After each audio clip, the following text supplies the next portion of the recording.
And welcome back. Moving over to the West Regional tomorrow in the Cavernous Kingdom in Seattle, the championship game of the West Region, and the latest test for UNLV against that defensive club Seton Hall, which got Arizona last night. Now, forget about sandbagging. Both of these coaches are talking up their teams going into the final. This team is the best team that UNLV's ever had to this point of the year. I think it's played better than any team that we've ever had at this point of the year. We can play the way we're capable of playing. We're going to Indianapolis. It's as simple as that. I don't care who we're playing, as good as they are. If we play as well as we're capable of playing, we can go to Indianapolis. PJ not fearing the Rebels. The last time these two teams met in the NCAA, Seton Hall won it. That's the last team to beat Vegas in the NCAA. 84-61, the Pirates won that game. And look at the shooting for Vegas. Stacey Augmon, Anderson Hunt, they were all young players, yes, but they all had bad shooting games. And Anthony Avent had a nice game for Seton Hall off the bench. What can you draw from that, Dig? Is that extra motivation for Vegas? Well, I don't know about extra motivation. I think the thing that impresses me is the fact that P.J. Carlissimo talking so positive. Jim, isn't it amazing how these coaches, they're not crying. They're not crying like you did when you coached. We all did. I cried. I was the biggest crybaby ever. Whenever you played a big game, you said, we can't possibly win. There's no way. Then you go to the locker room and say, guys, we got to. Everybody nowadays is Mike Krzyzewski's there. They say, we're going to win, we're going to win. But I do think, though, that P.J. can win this one. They're playing very well. I think a real problem right now with Vegas, earlier in the year, their defense was taking every offense apart, not allowing people to get good shots. Why are they playing so much zone, Dick? Why are they going back so much in the amoeba? I don't know. It seems to me he's playing a little scared right now as opposed to playing that good half-court pressure defense, because I feel they're the best defensive team I've ever seen assembled. You've turned your back on your school already. You picked them to lose to Arizona, so you can't pick them to win. When we come back, it'll be taking a look at the Southeast region. We'll check out the matchup there. Arkansas and Kansas in the final. The Jayhawks beating Indiana last night. Let's check out. Are we going to check scores now? Okay, we'll come back. We'll take a break, and we'll continue with more in a minute.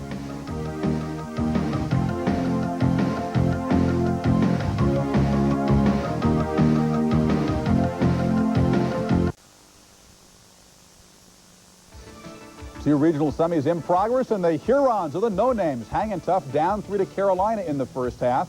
Meanwhile, shifting over the other game in progress, Ohio State and St. John's have just tipped off, and the Johnnies with an early 5-point lead over Ohio State. Now, tomorrow, the Southeast Regional Final.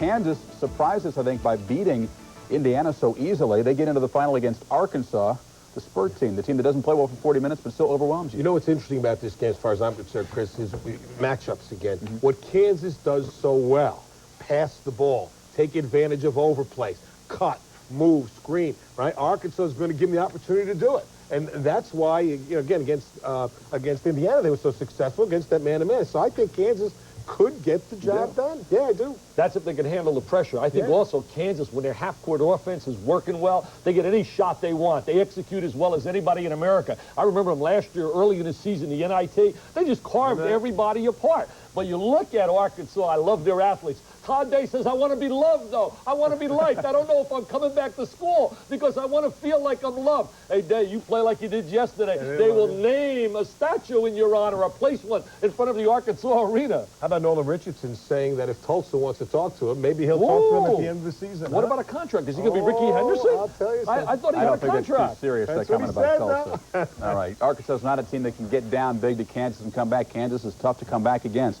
Okay, 11:30 Sportscenter, another expanded edition. These two guys will be back. John Saunders will be in this chair, acting as ringleader. We'll take a look at tonight's action in the NCAA tournament now. When we come back, it's back to Sportscenter. Why are the Blazers struggling? Tom and Bill will endeavor to answer that question when we come back.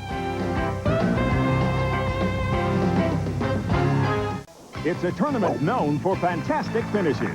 Defending champion Lee Trevino and Arnold Palmer go for the green at the Vintage Arco Invitational. Saturday and Sunday live on ESPN. In progress at the Meadowlands, and the Heels have forged out to a 10-point lead over Eastern Michigan, 28-18 in the first half. At the Silverdome, the Midwest Regionals, and St. John's, a 3-point lead over the Ohio State Buckeyes, seeded #1 in the Midwest. And now tonight's NBA schedule, the Bulls take the league's best record on a 9-game winning streak into the Spectrum.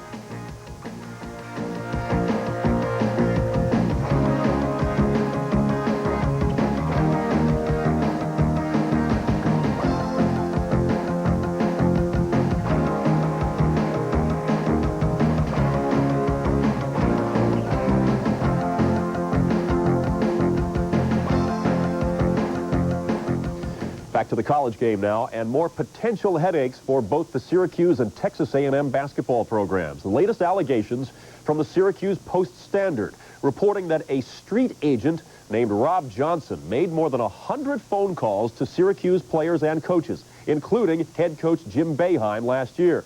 That those calls were billed to Texas A&M, and that then Aggies coach Kermit Davis had full knowledge of it. Rob Johnson reportedly acted as a go-between, a pipeline, if you will, between Syracuse and the New York City high school system. He is also linked to the Tony Scott Texas A&M transfer scandal, and his name surfaced last year during the Syracuse internal investigation.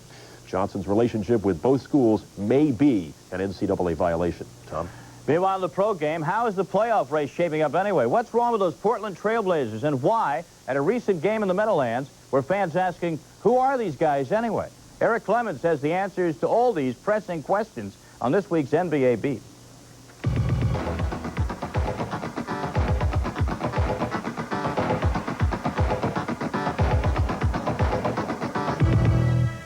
As we come down the home stretch, it seems all the available playoff spots have been spoken for. The only question remaining is, where will the top teams finish up? The race for the lead in the East appears to be all but over, with Chicago and Boston taking top honors. But look at the logjam of teams within 4 games of one another. In fact, come playoff time, teams will want to avoid the red-hot Knicks and Indiana Pacers. Just ask the Celtics, who remember last year. The Western Conference is up for grabs in large part because of the Houston Rockets, who've exploded onto the scene in the Midwest, taking 22 of their 26 games since All-Star break. Meanwhile, Portland gave up the lead in the Pacific on Wednesday for the first time all year. Though they're back atop the pack, the Blazers have had their troubles since the break. Over the last 12 games, they have been outscored at the free throw line. They've also fallen below the 30% mark from three-point range, and their rebounding has fallen steadily.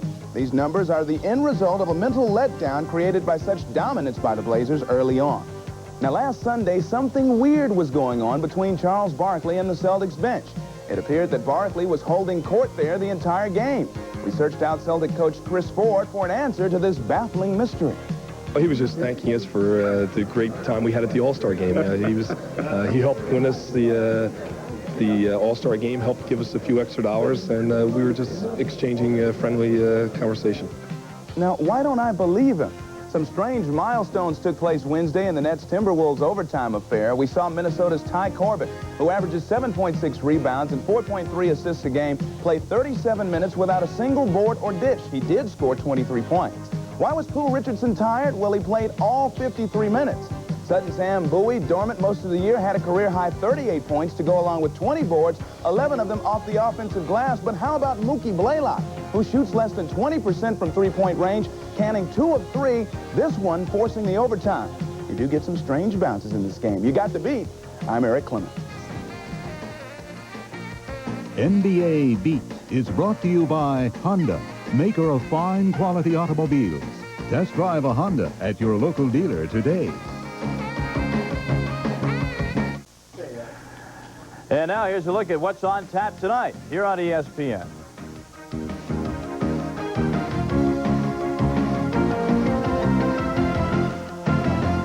And an update now, those 2 NCAA tournament games in progress. Let's go to the scoreboard. In the Meadowlands, North Carolina's lead has been cut to 5 now. Eastern Michigan hanging tough with the Tar Heels. And in the Silverdome, Ohio State and St. John's, it's the Johnnies by 6 about midway through the first half. Well, congratulations to American teenage skiing sensation Julie Parisienne of Auburn, Maine. Why? We'll take a look at this video, and I'll tell you why. Giant slalom, World Cup event today in Waterville Valley, New Hampshire. Here comes Parisienne out of the gate. Her second run. She was ranked 22nd before this event, and she led Ulrike Meyer right here of Austria by 0.08 of a second before the run. With Meyer looking on, Parisienne crosses the finish line 1:58.47, 0.84 of a second ahead of Ulrike Meyer of Austria, the first American woman to win a World Cup event in the giant slalom in 6 years in the giant slalom. Today, hello there. Today and tomorrow, for the first time ever, the world-famous art auction house, Sotheby's in Manhattan, will be devoted to nothing but sports memorabilia. But nothing that happens tomorrow will be as memorable as what happened today. A Honus Wagner baseball card circa 1910 in mint condition that was thought to be worth in the neighborhood of $150,000 to $200,000 went for, are you sitting down, $451,000. A Honus Wagner baseball card sold for $451,000 I'm going to be sick. That was today. That was today. All right. Subaru Ski World is next. Thanks for being with us on this expanded edition of SportsCenter. I'm Tom Mees. I'm Bill Patrick. I'll be okay. Thanks. I don't know about that. SportsCenter is brought to you by Honda, maker of fine quality automobiles.